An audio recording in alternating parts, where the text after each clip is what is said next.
परवीन बॉबी नाम लेते ही ज़हन में आता है एक खूबसूरत सा चेहरा और एक खौफनाक मौत। कोई इस बात पे यकीन ही नहीं कर पा रहा था कि ये खूबसूरत एक्ट्रेस जिसकी मौत उसके करीब आई तो उसका अपना कोई उसके करीब ही नहीं था। जाने किन हालातों में ये तड़प तड़प कर मरी होगी और क्या हुआ होगा लास्ट टाइम पे इनके साथ। गुजरात के छोटे से शहर जूनागढ़ में जन्मी परवीन बॉबी, जो अपने पेरेंट्स के शादी के 14 साल बाद पैदा हुई और इनके पिता जब ये 7 साल की थी तभी इस दुनिया को छोड़ के चले गए। सर से पिता का साया उठ गया और माँ बेटी दोनों एक दूसरे का सहारा थी। कहने को बहुत बड़ा खानदान था लेकिन फिर भी ये दोनों अकेले ही थे। पैसों की कोई कमी नहीं थी। परवीन बॉबी खानदानी अमीर थी। उनके पिता दीवान हुआ करते थे, इसलिए पढ़ाई लिखाई भी अच्छे कॉलेज में हुई जहां से उन्होंने मॉडलिंग की दुनिया में कदम रखा। परवीन बॉबी ऐसे ही बस किसी फिल्म की शूटिंग में गई थी, वहां उन्हें डायरेक्टर ने देख लिया और अपनी फिल्म चरित्र ऑफर कर दी। परवीन बॉबी इतनी कॉन्फिडेंट थी कि नॉन फिल्मी घराने से होने के बावजूद भी उन्होंने डायरेक्टर से कहानी सुनाने की मांग की। उनका कॉन्फिडेंस देख के डायरेक्टर दंग रह गया और परवीन को अपनी पहली फिल्म मिल गई।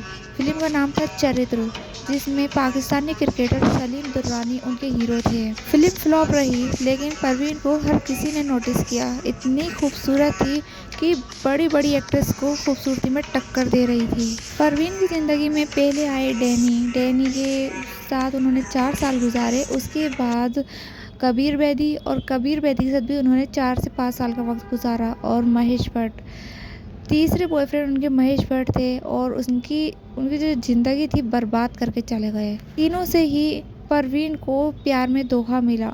परवीन की दिमागी हालत ख़राब होने लगी, लेकिन लोग कहते हैं कि उनके साथ बचपन में कोई हादसा हुआ था कि वो स्कूल से आ रही थी और कोई दंगे हो गए थे, गद्दे के नीचे उन्हें छुपा दिया गया। उसी हादसे का सदमा उनके दिमाग में कहीं ना कहीं बैठ गया और वो बाद में आगे जाकर अजीब हरकतें करने लगी। पर I don't believe it, in fact anybody cantt believe it. Parveen Bobby को डर था कि कोई उन्हें मार देगा। वो डर कर रहने लगी, छुप कर रहने लगी, यहाँ तक कि फिल्म इंडस्ट्री छोड़कर वो 6 साल तक अमेरिका चली गई और वहां से आने के बाद उन्होंने अमिताभ पे इल्ज़ामों की झड़ी लगा दी। लेकिन कोई पुख्ता सबूत न होने की वजह से अमिताभ को क्लीन चिट दी गई। पर परवीन बॉबी ने सिर्फ अमिताभ पे ही नहीं और भी बहुत से बड़े बड़े सेलिब्रिटी पे इल्ज़ाम लगाया था, जिसमें ब्रिटिश प्रिंस चार्ल्स का नाम भी था। परवीन बॉबी ने कहा कि उन्हें 6 साल तक अगवा करके रखा गया, उनके कान के पास ऑपरेशन किया गया, उसमें ट्रांसमीटर लगाया गया। लेकिन वो 6 साल तक परवीन बॉबी कहाँ थी, अमेरिका में ही थी या कहीं और थी, इसकी आज भी पुख्ता जानकारी नहीं है। इसके बाद परवीन का करियर भी ठप हो गया और इसका पूरा फ़ायदा मिला जीनत अमान को, क्योंकि परवीन बॉबी और इनकी शक्ल सिमिलर थी। लोग इन्हें एक जैसी एक्ट्रेस के रूप में जानते थे। इंडस्ट्री में जीनत अमान और परवीन बॉबी का बहुत ही बड़ा कंपटीशन चलता रहता था। परवीन बॉबी के हाथ से निकली सारी फिल्में जीनत अमान के खाते में गई। परवीन बॉबी का वजन काफ़ी बढ़ चुका था, वो मोटी नजर आने लगी। उन्होंने डायरेक्टर से बात की, कुछ डायरेक्टर जिनको वो जानती थी उनके मैनेजर ने बात की, कुछ फिल्में उन्हें मिली लेकिन वो इतनी नहीं चली। उसके बाद परवीन बॉबी ने इंटीरियर डेकोरेटर बनने का फैसला किया। परवीन बॉबी काफ़ी टैलेंटेड थी।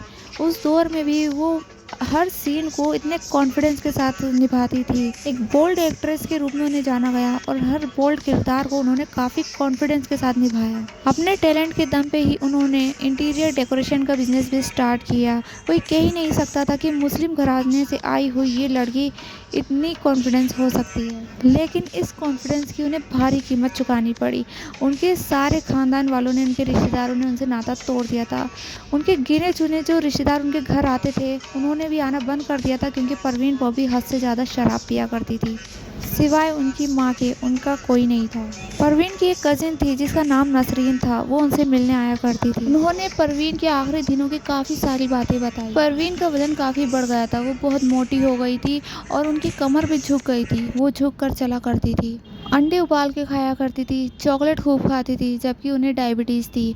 उनकी कजिन उन्हें मना करती थी लेकिन वो नहीं मानती थी। परवीन बॉबी को अपनी माँ के अलावा किसी पर भी भरोसा नहीं था, लेकिन कई बार तो वो अपनी माँ पर भी शक किया करती थी। परवीन को शादी के लिए एक शेख का प्रपोजल भी आया था।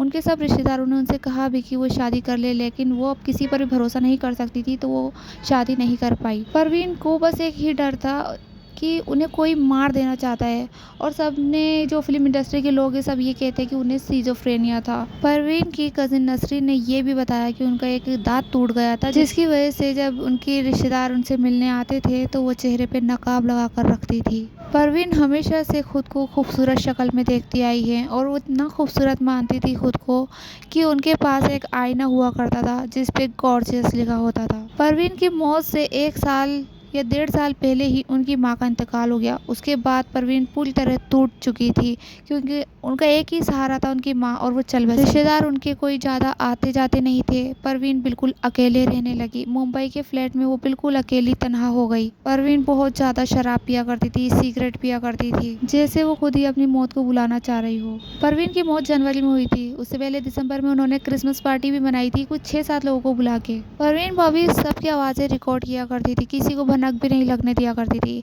और वो रिकॉर्डिंग आज भी पुलिस के पास मौजूद है जब उन्होंने क्रिसमस पार्टी मनाई। परवीन के पास बहुत से कागज़ इकट्ठा हुआ करते थे और वो उन कागज़ों को फैला कर रखती थी। जब वो मरी थी तो बेड पर भी उनके पास कागज़ फैले हुए थे। परवीन बॉबी कैसे मरी, किस तरह मरी, ये आज तक किसी को पता नहीं है।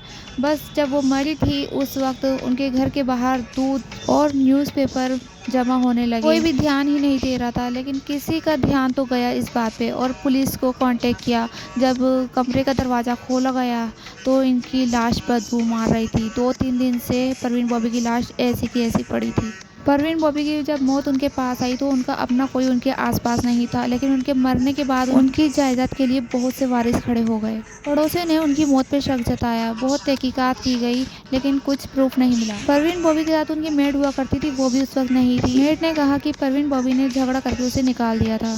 परवीन बॉबी का केस जिस इंस्पेक्टर के हाथ में गया था उसका नाम भी अमिताभ था। अमिताभ नाम परवीन बॉबी की ज़िंदगी में हमेशा जुड़ा रहा और ये इत्तेफाक ही हुआ कि जो इंस्पेक्टर इनका केस संभाल रहा था उसका नाम भी अमिताभ था। परवीन बॉबी की जायदाद की बात करें तो उन्होंने आधे से ज़्यादा हिस्सा अपने चाचा के नाम कर दिया जो खुद 80 साल के थे। बाकी हिस्सा उन्होंने गरीब औरतों और बच्चों के नाम किया।